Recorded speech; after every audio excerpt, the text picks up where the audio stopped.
देखो, हेलो बच्चों, कैसे हो आप सब। सब उम्मीद है सारे बच्चों की बोर्ड की तैयारियां काफ़ी अच्छे से चल रही होंगी। तो चलो उन्हीं में से आज एक टॉपिक समझाते हैं आपको थोड़ा सा। इलेक्ट्रोमैग्नेटिक वेव, ये क्लास 12th का एक टॉपिक है, एक चैप्टर भी है ना। क्लास 12th का ये इंपॉर्टेंट चैप्टर है जिसमें से कई सारे सवाल पूछ लिए जाते हैं, न्यूमेरिकल क्वेश्चन पूछ लिया जाता है। ठीक है, तो समझते हैं सबसे पहले इलेक्ट्रोमैग्नेटिक वेव क्या होता है। देखो, नाम में ही लिखा है इलेक्ट्रोमैग्नेटिक वेव, यानी जिसमें एक इलेक्ट्रिक वेव हो और एक मैग्नेटिक, ये दोनों वेव साइमल्टेनियसली एक ही मीडियम में प्रोपगेट करते हो। ठीक है, उसी को हम बोलते हैं इलेक्ट्रोमैग्नेटिक वेव। जो जैसा कि आप डायग्राम यहाँ पे देख भी सकते हैं, मैंने यहाँ पे ड्रॉ कर रखा है। लेकिन डेफिनेशन इसका क्या होता है कि इलेक्ट्रोमैग्नेटिक वेव ये चार्ज पार्टिकल से, एक्सेलरेटेड चार्ज पार्टिकल से प्रोड्यूस होता है। जैसा कि हम लोग सब लोग जानते हैं, आजकल कम्युनिकेशन की दुनिया काफ़ी बड़ी हो गई है। हम टेलीविज़न देखते हैं, मोबाइल पे बातें करते हैं, ये सारी कौन सी वेव्स होती हैं? ये सब हमारी इलेक्ट्रोमैग्नेटिक वेव्स होती हैं जो कि ट्रेवल करती हैं एनवायरनमेंट में, स्पेस में। ठीक है, और ये स्पीड ऑफ लाइट से ट्रेवल करती हैं। किससे ट्रेवल करती हैं? स्पीड ऑफ लाइट से। तो अगर हमें इसके बारे में थोड़ा बहुत लिखना हो तो हम लिख सकते हैं कि this wave is produced by N accelerated charge.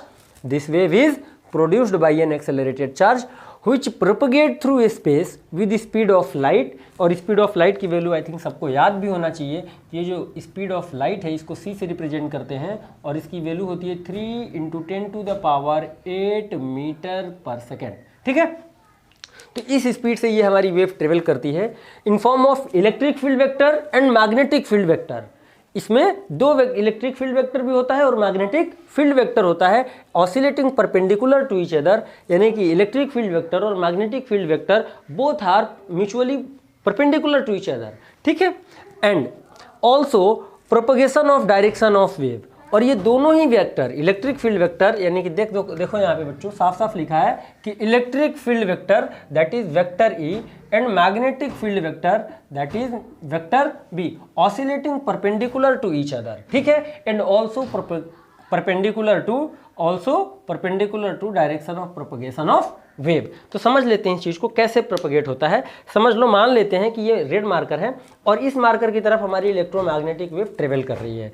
और ये देखो, ये हमारा सपोज अब ये हमारी एक्स एक्सिस है। ठीक है, और ये हमारी वाई एक्सिस है। तो इलेक्ट्रिक फील्ड वेक्टर अब वाई एक्सिस के अलोंग, जैसे इस फिगर में आप देख रहे हो कि यहाँ पे ई लिखा है, ये हमारी वेव किस डायरेक्शन में ट्रेवल कर रही है? इस डायरेक्शन में ट्रेवल कर रही है, स्पीड v से, और ये स्पीड ऑफ लाइट के बराबर है। ठीक है, एक्स एक्सिस में प्रोपगेट कर रही है इलेक्ट्रोमैग्नेटिक वेव। तो जो इलेक्ट्रिक फील्ड वेक्टर है वो इस डायरेक्शन पे के परपेंडिकुलर वाइब्रेट कर रहा है, यानी इस इलेक्ट्रिक फील्ड वेक्टर के पार्टिकल ऐसे ऐसे ट्रेवल करते हुए जा रहे हैं, यानी उनके पार्टिकल का ऑसिलेशन कैसा है? Perpendicular to the direction of wave. इस डायरेक्शन में वेव पार्टिकल के ऑसिलेशन कुछ इस तरीके से हो रहा है। ठीक है, ये हमारा इलेक्ट्रिक फील्ड वेक्टर है। अब मैग्नेटिक फील्ड वेक्टर का हमारा प्रोपगेशन कैसे हो रहा है? वो कुछ ऐसे हो रहा है। देखो, ये देखो, पकड़ लिया मैंने ऐसे। अब मैग्नेटिक फील्ड वेक्टर, ये सपोज दैट ये मैग्नेटिक फील्ड वेक्टर बी है, इसके पार्टिकल कैसे वाइब्रेट कर रहे हैं? इस एक्सिस के अलोंग इसके पार्टिकल कैसे वाइब्रेट कर रहे हैं? इसके ऐसे ऐसे ट्रेवल कर रहे हैं, मतलब इस तरीके से चल रहे हैं। ठीक है, ध्यान से देखना है, ये इस एक्सिस पे हमारा मैग्नेटिक फील्ड वेक्टर है और इसमें इसी एक्स एक्सिस के परपेंडिकुलर ही ट्रेवल कर रहे हैं। लेकिन कैसे ट्रेवल कर रहे हैं? ये अब ट्रेवल कर रहे हैं ऐसे ऐसे ऐसे ऐसे। ठीक है, जबकि हमारा इलेक्ट्रिक फील्ड वेक्टर कैसे ट्रेवल कर रहा था? ऐसे, फिर नीचे, ऐसे। ठीक है, तो आपको समझना चाहिए यहाँ पे कि इसके मैग्नेटिक फील्ड के पार्टिकल ऐसे ऐसे वाइब्रेट हो रहे हैं और इलेक्ट्रिक फील्ड के ऐसे ऐसे वाइब्रेट हो रहे हैं, जैसा कि आप यहाँ फिगर में देख सकते हो। ठीक है, ये हमारा जो इलेक्ट्रिक फील्ड है वो हमारा एक्स ऐसे ट्रेवल कर रहा है, इसके पार्टिकल वाई एक्सिस के अलोंग वाइब्रेट कर रहे हैं। किसके अलोंग वाइब्रेट कर रहे हैं? वाई एक्सिस के अलोंग वाइब्रेट कर रहे हैं। ठीक है, ये वाई एक्सिस है और ये वाई का क्या है? नेगेटिव है। तो ये वाई के पॉजिटिव और वाई के नेगेटिव में वाइब्रेट कर रहे हैं। ठीक है, ये आपको दिख रहा है यहाँ पे, ये आपको ये इलेक्ट्रिक फील्ड वेक्टर है। ठीक है, जो कि इलेक्ट्रिक पार्टिकल्स हमारे कुछ इस तरीके से ये वेव दिखाया गया, इलेक्ट्रिक वेव हमारी कुछ इस तरीके से ट्रेवल कर रही है और उसके particle perpendicular to the X axis travel कर रहे हैं और अलोंग वाई एक्सिस।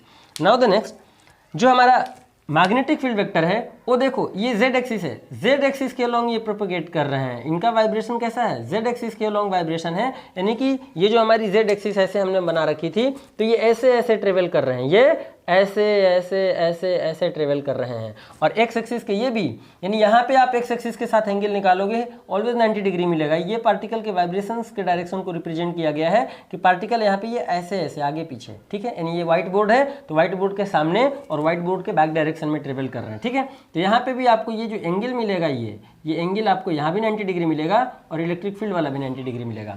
तो वेक्टर भी हमारा जो है मैग्नेटिक फील्ड वेक्टर के पार्टिकल्स जो हैं वो भी एक्स एक्सिस के परपेंडिकुलर ही ऑसिलेट हो रहे हैं और इलेक्ट्रिक फील्ड वेक्टर भी के पार्टिकल भी एक्स एक्सिस के परपेंडिकुलर ही हो रहे हैं। लेकिन दोनों का जो कुछ ऐसे है कि इलेक्ट्रिक फील्ड वाला ये हमारा एक्स एक्सिस, इलेक्ट्रिक फील्ड वाले कुछ ऐसे ऐसे वाइब्रेट हो रहे हैं और मैग्नेटिक फील्ड वाले ऐसे ऐसे वाइब्रेट हो रहे हैं, ठीक है।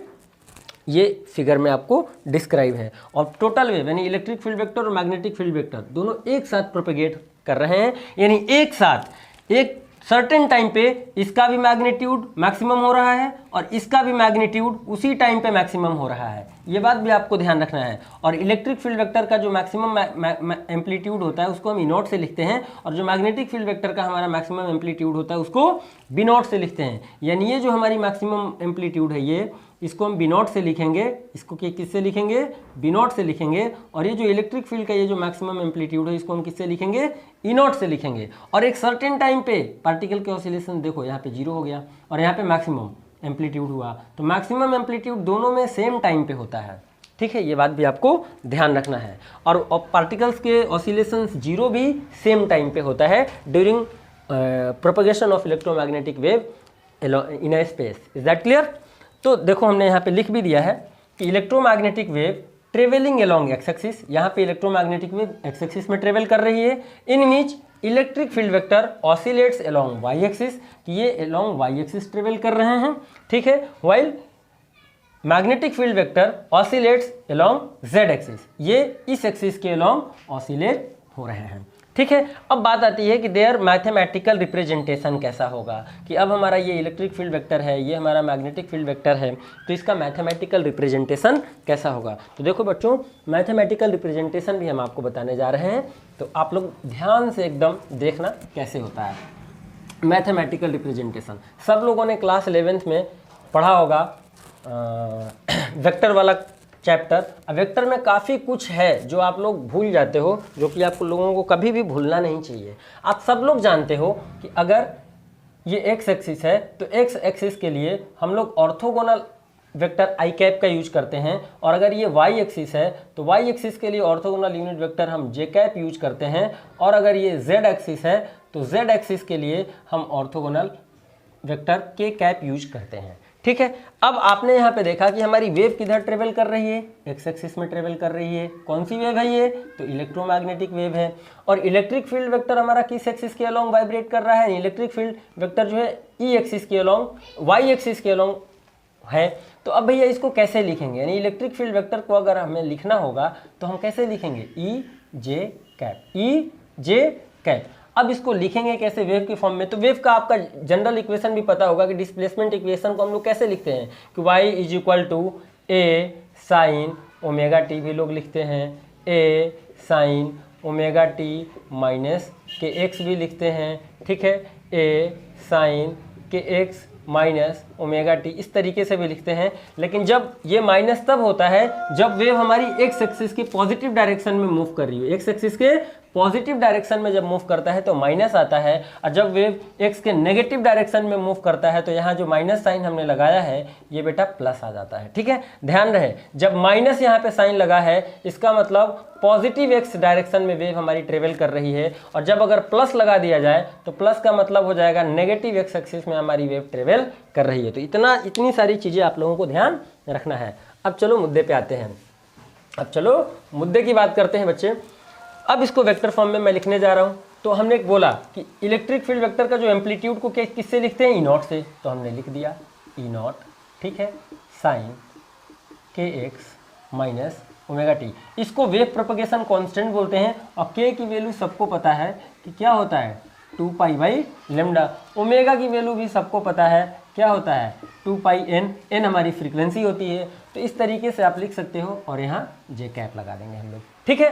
सिमिलरली जो हमारा मैग्नेटिक फील्ड वेक्टर है वो उसके पार्टिकल जेड एक्सिस के अलोंग वाइब्रेट करते हैं और ट्रेवल तो एक्स ही डायरेक्शन में कर रहा है, ठीक है। ट्रेवलिंग हमेशा एक्स डायरेक्शन में ही करेंगे, लेकिन एक्स एक्सिस के परपेंडिकुलर वाइब्रेशन होगा और जेड एक्सिस के अलोंग होगा, ठीक है।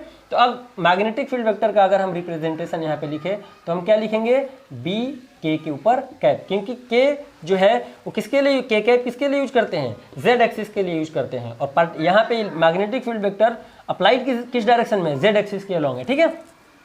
अब इसको हम लिखेंगे, इसका एम्पलीट्यूड इनटू साइन फिर के एक्स माइनस ओमेगा टी। ये सब कुछ सिमिलर आइडेंटिकल क्यों है, क्योंकि ये सेम फेज ऑफ ऑसिलेशंस में, सेम फेज में ऑसिलेट होते हैं, सेम फेज में, यानी इलेक्ट्रिक फील्ड वेक्टर और magnetic field vector same phase में ऑसिलेट होते हैं। और ये वैल्यू भी दोनों के लिए कॉमन ही रहेगा कि propagation constant 2 pi by lambda और omega is equal to 2 pi N. 2 pi N के जगह आप 2 पाई एन के जगह आप 2 पाई एफ भी लिख सकते हो, ठीक है। तो ये जानकारी है और ये आपके मैथमेटिकल रिप्रेजेंटेशन है वेक्टर फॉर्म में। अब चलो आगे चलते हैं। अब देखो इसमें अभी हमने आपको बताया जो कि भाई इलेक्ट्रिक फील्ड वाई एक्सिस के अलोंग वाइब्रेट कर रहा है, तो इसका मतलब इसका एक्स एक्सिस के अलोंग और जेड एक्सिस के अलोंग वैल्यू क्या आएगा, 0। सिमिलरली जो मैग्नेटिक फील्ड वेक्टर है वो जेड एक्सिस के अलोंग एक्ट है, तो जब मैग्नेटिक फील्ड वेक्टर का एक्स के अलोंग पार्टिकल का वाइब्रेशन देखेंगे तो क्या मिलेगा, 0 मिलेगा। और वाई एक्सिस के अलोंग भी पार्टिकल का वाइब्रेशन क्या मिलेगा, 0 मिलेगा, ठीक है। ये बात आपको याद रखना है। दूसरी चीज़ यहाँ पे जब इलेक्ट्रिक फील्ड और मैग्नेटिक फील्ड का जब हम मैग्नीट्यूड का रेशियो इक्वेट करते हैं तो हमेशा स्पीड ऑफ लाइट c के बराबर आता है, ठीक है। यानी इलेक्ट्रिक फील्ड और मैग्नेटिक फील्ड को जब आपस में डिवाइड करते हैं, रेशियो इक्वेट करते हैं, तो किसके इक्वल आता है, स्पीड ऑफ लाइट के बराबर। या इलेक्ट्रिक फील्ड वेक्टर का जो एम्पलीट्यूड है और मैग्नेटिक फील्ड वेक्टर का जो एम्पलीट्यूड है, अगर इनका भी रेशियो आप निकालते हो तब भी ये मिलता है आपको E0 upon B0 is equal to C के बराबर। तो ये फार्मूला भी आपको ध्यान रखना है जो कि काफ़ी न्यूमेरिकल में हेल्प करेगा आप लोगों को। और एक और चीज़ मैक्सवेल ने एक और बात बताई थी कि जो स्पीड ऑफ लाइट होता है वो फ्री स्पेस के यानी इलेक्ट्रिक फील्ड में और मैग्नेटिक फील्ड के ऐसे बराबर होता है। देखो 1 upon root under epsilon not into mu not. सबको पता है ये चीज़ epsilon not permittivity of free space electric field के लिए यूज होता है, permittivity of free space for electric field, और mu not is permeability of free space for magnetic field. तो इलेक्ट्रिक फील्ड और मैग्नेटिक फील्ड जब दोनों हैं तो वहाँ पे उनके परमिटिविटी और परमिएबिलिटी और स्पीड ऑफ लाइट में भी ये एक रिलेशन होता है जो कि यहाँ पे यूज होता है, ठीक है। तो ये चीज़ें आपको ध्यान रखनी है, ठीक है। अब चलो आगे के टॉपिक में हम लोग सीखेंगे कि इलेक्ट्रोमैग्नेटिक वेव जो होता है ट्रांसवर्स नेचर का है, क्यों होता है। और वैसे तो वेव की अगर हम बात करें तो बच्चे पहले से आप लोग जानते होंगे कि वेव हमारे 2 टाइप के होते हैं, लॉन्गिट्यूडनल वेव और ट्रांसवर्स वेव। अब लॉन्गिट्यूडनल वेव में आपने पढ़ा होगा कि साउंड वेव जो होता है वो हमारा लॉन्गिट्यूडनल वेव होता है, और सरफेस वेव्स हमारी जो होती हैं वो हमारी ट्रांसवर्स वेव की फॉर्म की होती हैं। ट्रांसवर्स वेव ये हमारा इलेक्ट्रोमैग्नेटिक वेव भी ट्रांसवर्स नेचर का होता है। तो ट्रांसवर्स नेचर वाले में वेव हमारा ट्रेवल कैसे करता है, कुछ ऐसे कि अगर मीडियम पार्टिकल वेव हमारी इस डायरेक्शन में ट्रेवल कर रही हो, मान लो किसी स्पीड v से, ठीक है, तो ट्रांसवर्स वेव में हमारे जो पार्टिकल का ऑसिलेशंस होता है वो कुछ ऐसे होता है। कैसे, perpendicular to the direction of wave, this line represent the oscillation of the particle और this arrow represent direction of wave. तो ट्रांसवर्स वेव में मैं बता रहा हूँ, किसमें, ट्रांसवर्स वेव्स में क्या होता है कि जो डायरेक्शन ऑफ वेव होता है, अब पार्टिकल्स के जो ऑसिलेशंस होते हैं वो mutually perpendicular to each other होते हैं, यानी they are perpendicular to each other. जबकि हम लॉन्गिट्यूडनल वेव की अगर हम बात करें, लॉन्गिट्यूडनल वेव की बात करें तो कुछ ऐसे होता है कि अगर इस डायरेक्शन में हमारी वेव जा रही है तो पार्टिकल भी इसी के अलोंग प्रोपगेट करते हैं या वाइब्रेट होते हैं, पार्टिकल भी इसी वेव के अलोंग वाइब्रेट होते हैं, ठीक है। जैसे कि आप दीवार में कील ठोक रहे हो तो दीवार में कील ठोकते समय कील जो है, कील में वाइब्रेशन आगे पीछे होता है। यहाँ पे आपने हथौड़ा मारा, यहाँ पे आपने हथौड़ा मारा, तो जैसे ही आप यहाँ पे हथौड़ा मारोगे तो वेव का जो वाइब्रेशंस होगा वहाँ पार्टिकल्स का वो आगे पीछे होता है। तो जिस डायरेक्शन में कील हमारी जा रही है उसी के अलोंग हमारे वाइब्रेशंस भी प्रोड्यूस होते हैं। ऐसे ही होता है हमारे साउंड वेव के साथ भी, ठीक है। तो साउंड वेव में भी हमारे रेयरफैक्शन और कंप्रेशन के फॉर्म में वेव ट्रेवल करता है, तो वो भी हमारा लॉन्गिट्यूडनल नेचर का होता है गैसियस मीडियम में, ठीक है। तो ये चीज़ आपको ध्यान रखना है कि ट्रांसवर्स वेव का मतलब ये होता है कि जिसमें डायरेक्शन ऑफ वेव और पार्टिकल के ऑसिलेशंस परपेंडिकुलर होते हैं, और लॉन्गिट्यूडनल वेव्स वो होते हैं जिनमें डायरेक्ट वेव प्रोपगेशन और पार्टिकल का ऑसिलेशन सेम डायरेक्शन में, जिस डायरेक्शन में वेव ट्रेवल कर रहा है उसी एक्सिस के अलोंग हमारे पार्टिकल के ऑसिलेशंस भी होते हैं, ठीक है। तो जो ट्रांसवर्स वेव वाला कॉन्सेप्ट है कि क्वेश्चन आता है कि प्रूव दैट या एक्सप्लेन कि electromagnetic wave is a transverse in nature, तो इसका वीडियो भी हम आपको बनाएंगे, कल के टॉपिक में बना देंगे।